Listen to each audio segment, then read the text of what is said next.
예수님, 수행하면서 좀 궁금하기도 하고 점검도 받고 싶었던 부분이 있어서 여쭙습니다. 출가를 하게 되면서부터는 바깥에서 살아왔던 어떤 세속의 습대로 살아가기 이제 어려워지는 부분들이 있고 하나씩 하나씩 모든 걸 다 배워나가야 되다 보니까 그런 생활에서 오는 어떤 불안이나 수행에 대해서 좀 스스로 만족하지 못하면서 일어나는 여러 불만들로부터 일어나는 불안이나 그 외에 여러 가지 불안들이 일어날 때가 종종 있었습니다. 그걸 초반에는 그런 불안들이 일어날 때마다 그 마음을 빨리 없애려고 하는 생각들이 먼저 돌아가고 이런 마음 자체를 해결하려고 하는 쪽으로 생각이 자꾸 돌아갔었는데요. 그리고 그렇게 불안이라거나 불만족을 해소하기 위해서 여러 가지 지혜들을 동원했던 게 부분적으로는 도움이 됐을지언정 어떤 근본적인 문제가 해결되지 않는다는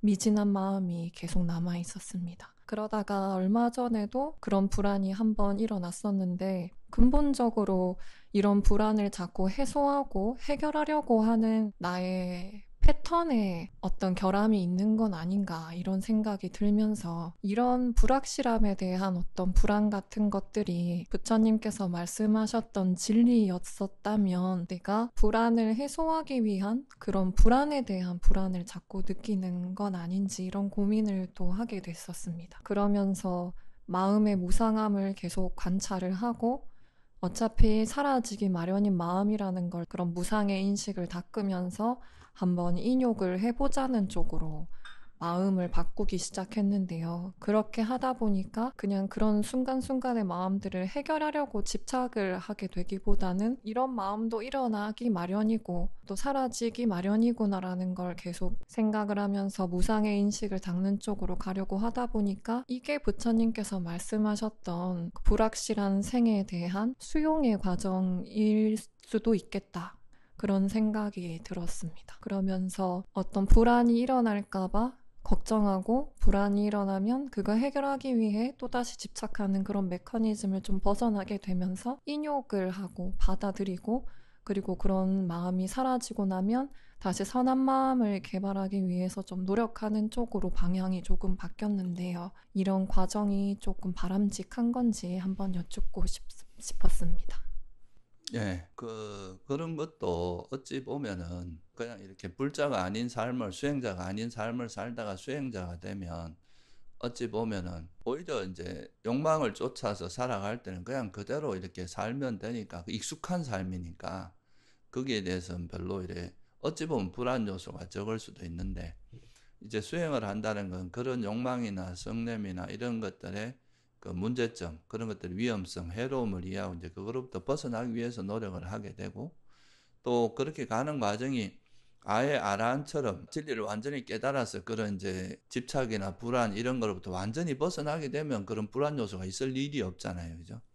근데 아무래도 이제 수행자들은 그렇게 변해가는 그 어떻게 보면 과정에 있는 사람들이다 보니까 끊임없이 번뇌가 올라올 때마다 또 불안 요소, 불안하게 느껴지고 어떤 문제가 일어날 때 또 아직은 지혜가 완성된 게 아니니까 그걸 대처하다 보면 또 좀 뭔가 아쉽게 대처하게 되고 그러다 보면 계속 뭔가 불안하고 이거에 대해서 내가 잘하고 있는 건지 잘못하고 있는 게 아닌지 이런 생각들이 자꾸 일어나게 됩니다.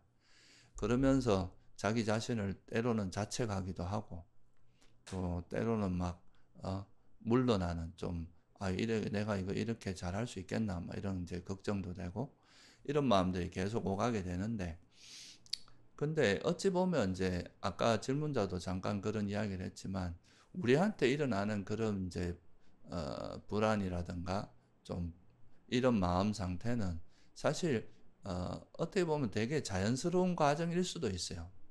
그러니까 아직까지 아까도 말했지만 범부로서 보통 사람으로서 살아가다가 이제 아란이 되기 전까지 수행자로서 계속 그 길을 가고 있는 과정에서는 계속 자기의 부족한 면이나 마음에 들지 않는 부분이라든가 이런 번뇌라든가 이런 것들이 계속 발견되고 노출될 수밖에 없고 또 그런 마음을 기반으로 해서 무슨 뭐, 어, 말을 하거나 행동을 하거나 마음을 쓰거나 이렇게 하면 그게 계속 뭔가 갈등이나 문제를 일으키는 경우가 꽤 많거든요. 그러다 보면은 나는 이게 또 문제가 있나 이렇게 생각할 수도 있고 이러면서 계속 이제 그런 불안 요소가 좀 더 이론적으로 말하면 우리가 번뇌가 있는 한은 불안이라는 게 따라오게 마련입니다. 그러니까 불안이 없을 수가 없다는 거죠. 근데 우리가 이제 그런 거는 어쩔 수 없이 이렇게 일어날 수밖에 없다는 거를 인정하고 그냥 단지 현재 내가 나한테 생긴 뭐 번뇌라든가 문제라든가 이거를 좀 화내지 않고 지혜롭게 잘 풀어나가는 이런 방식으로 이제 잘 대처를 하면서 살아가다 보면 그런 불안이나 뭐 이런 불편함 같은 게 점점 완화되고 과거보다는 훨씬 더 줄어들면서 이렇게 갈 수가 있는 거죠. 그래서 어찌 보면 부처님께서 말씀하신 이제 그 가장 중요한 가르침 중에 하나가 이 세상에 있는 모든 건 무상하다는 건데 무상하다는 것은 다른 말로 하면 이게 좀 불확실성을 가지고 있다는 뜻도 되거든요. 현재 이 상태가 영원하지 않으니까 어떻게 다시 변할지 알 수 없는 그런 불확실성을 가지고 있는 거죠. 그죠? 그래서 그거를 근데 인간들은 기본적으로 어떤 심리가 있느냐 하면 안전하고 확실하고 그런 거를 원합니다. 안전을 원하고 확실한 걸 원하죠. 근데 현실은 그렇지가 못하고 불확실하고 불안전하고 언제 어떻게 변할지 모르는 그런 속성을 가지고 있기 때문에 우리가 안전을 바라고 확실하고 그런 불안이 없는 상태를 바라는 그 마음 자체가 우리에게 또 새로운 불안을 만들어내는 그런 거죠. 그래서 어떻게 보면 무상하다는 건 다른 말로 하면 그게 괴로움이라는 진리거든요. 불확실하다. 이건 정말 여기서 안전하거나 행복의 요소는 없다. 라는 거를 이제 분명히 드러내고 있는 거기 때문에 우리가 이렇게 인간으로서 살아가는 이 삶 속에서 뭔가 확실하게 안정을 찾으려고 하는 순간 그것이 사라졌을 때 또 고통이 따르고 불안이 따르고 이런 게 올 수밖에 없다는 거죠. 그런 집착을 가지고 있는 한은 불안이 계속 따라올 수밖에 없다는 거예요. 그래서 어찌 보면 아란이나 부처님 같이 깨달은 분들이 뭔가 안전함을 확보했다기보다는 우리가 살아가는 이 삶 자체가 불안전하고 불확실하고 안전한 게 없다는 것을 그 진리를 깨닫고 수용함으로써 그 불안이나 괴로움으로부터 벗어났다. 이렇게 보는 게 더 맞는 이야기거든요. 그러니까 이 살아가는 우리 삶 자체가 완전하거나 완벽하거나 이런 게 있을 수 없다는 거예요. 왜냐하면 형성되어 있기 때문에 사라질 수밖에 없고 변할 수밖에 없기 때문에 현재 이 상태가 내가 원하는 상태로 영원히 지속될 수 없다는 것, 불안전하다는 것, 불확실하다는 것. 이거를 이제 받아들이고 수용하기 시작하면은 이제 또 살다 보면 어쩔 수 없이 또 그런 문제는 생기겠지만 그 문제에 대해서 당황하거나 화내거나 불안해하지 않고 그냥 그 상황을 우리가 잘 알아차리면서 그 상황에서 지혜롭게 잘 대처하는 그 상황을 그런 것이 일어날 수밖에 없다는 그 진리를 수용하면서 상황을 잘 대처하는 이런 방식으로 바뀔 수 있고 그러면은 그 자체가 불안함을 없애고 그냥 우리가 매 순간순간 우리에게 닥친 것을 지혜롭게 법답게 자비롭게 잘 대처하는 방식으로 이제 삶을 살 수 있기 때문에 그렇게 마음을 전환하는 것이 굉장히 중요하다. 그래서 아까 질문자 이야기했듯이 그런 거를 수용한다는 거 이게 되게 의미가 있거든요. 우리가 진리는 수용해야 될 것이 저항하면 저항할수록 괴로움이 커집니다. 사라질 수밖에 없는 걸 영원하라고 아무리 내가 붙들고 저항해봐야 그건 안 되거든요. 그렇게 하면 결국은 내 괴로움만 커질 뿐이고 불확실할 수밖에 없는 것에서 뭔가 안정을 찾으려고 하면 이것 자체도 현실적으로 불가능한 일이기 때문에 이로 인해서 오는 오히려 괴로움만 커져간다는 거죠. 그래서 그런 불확실성을 수용하고 그 기반에서 내가 현재 어떻게 해야 될 것인가, 이 상황을 어떻게 대처하고 어떤 마음으로 살아야 될 것인가, 그게 아까 말했듯이 선한 마음으로 살려고 하고 이 순간순간을 선하게 지혜롭고 자비롭게 하려고 하는 이런 노력을 하는 것이 우리가 할 수 있는 일이다. 그건 가능한 일이잖아요.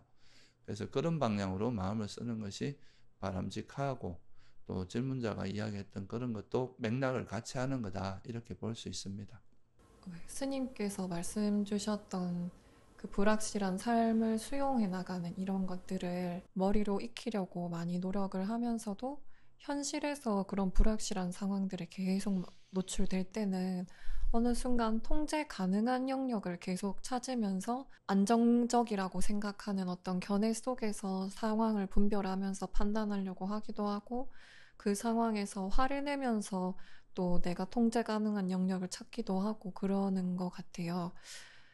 그 여러 가지 과정들을 거치면서 제가 수행을 해왔던 어떤 순간순간들이 때때로 부처님 가르침을 고성제로 이해하면서 수용하는 것보다는 그 가르침을 수단으로 내가 통제할 수 있는 어떤 영역을 찾으려고 했던 건 아닐까.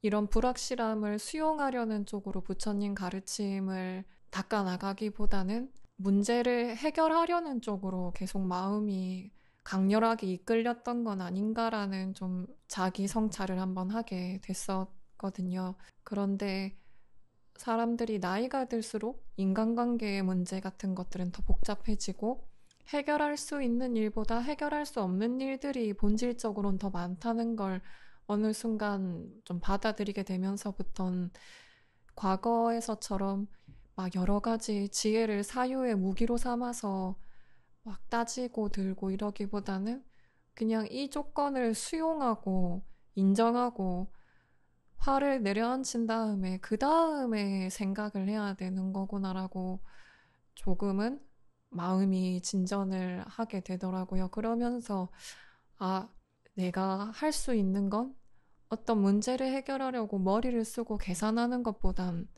인욕하는 게 실제로 내가 할 수 있는 유일한 것이구나라는 거를 지금은 좀 받아들이게 됐는데 이런 지점에서도 한번 스님께 추가로 조언을 좀 구하고 싶습니다.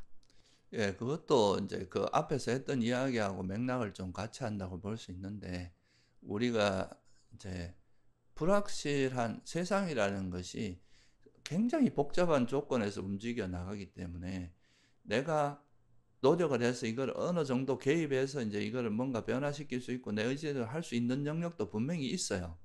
그런 일부는 있지만 그 상당히 많은 부분은 내 의지대로 흘러가지 않고 굉장히 다양한 조건들의 흐름에 따라서 갈 수 있는, 내 혼자 뭐 아무리 잘해도 갑자기 전쟁이 일어나거나 뭐 코로나가 생기거나 이런 걸 막을 수가 없잖아요. 그러니까 이제 우리 주변에서도 보면 내가 노력해서 할 수 있는 영역도 분명히 있지만 또 되게 이래 복잡한 구조 속에서는 내 의지대로 갈 수 없는 부분도 많거든요. 근데 그런 거를 내가 안전을 바라고 또 내가 원하는 대로 되기를 바라는 이런 마음이 있으면 그걸 내가 어떻게든 막 통제해 보려고 내 의지대로 하려고 하는 그런 마음이 생길 수 있는데, 그렇게 하다 보면 기본적으로 이제 그런 통제 욕구가 있다 보면은 그렇게 되지 않았을 때 제일 먼저 오는 게 이제 화거든요. 그러니까 불만이 생기는 거죠. 이 왜 이렇게 내 뜻대로 안 되냐 하고 불만이 생기면서, 그렇게 거기서 또 대처를 하다 보면 이 화를 기반으로 해서 어떤 일을 이제 풀어 나가다 보면 또 그게 또 새로운 문제를 일으키고 이러면서 계속 그 악순환이 계속되는 상황이 발생하는데, 근데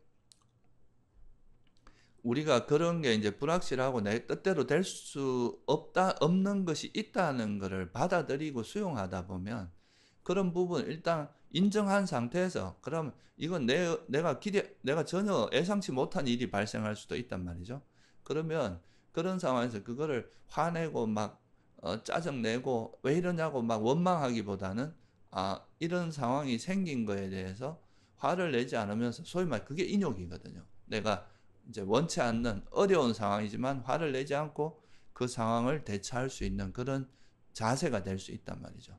그렇게 하면은 그냥 우리가 살아가면서 내 예상치 못한 일이 일어날 수도 있지만 그걸 일어난 것에 대해서 뭐라 하는 게 아니라, 그런 상황은 그럴 수 있지만 여기서 내가 인욕하면서 화를 내지 않으면서 잘 대처하는 이런 연습을 하고 그런 힘을 길러 나가는 게 어찌 보면 수행이다. 그래서 어떻게 보면 우리가 우리 삶에서 일어난 상당히 많은 부분은 인욕해야 될 일들이 되게 많거든요. 생각보다는. 내 의지대로 된다기보다 안 되는 일들이 더 많아요. 대체로는 보면. 내 생각대로 흘러가지.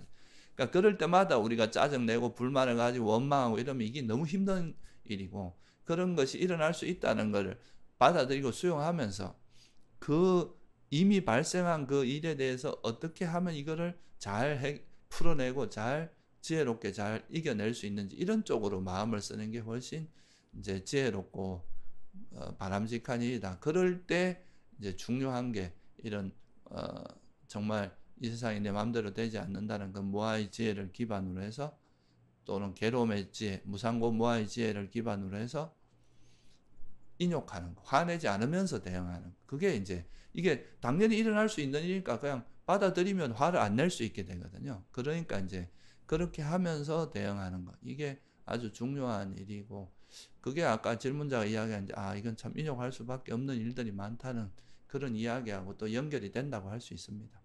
이런 계기를 통해서 또 한번 스스로를 돌아보게 된 것 중에 하나가 예전에는 스님께서 이제 인욕에 대해서 말씀을 주시거나 조언을 해주시면 인욕이라는 게 어떤 능동적으로 현실에서 해결해야 되는 문제를 해결하기보다는 그냥 참고 넘어가라. 약간 이런 식으로 제가 좀 해석을 했던 것 같아요.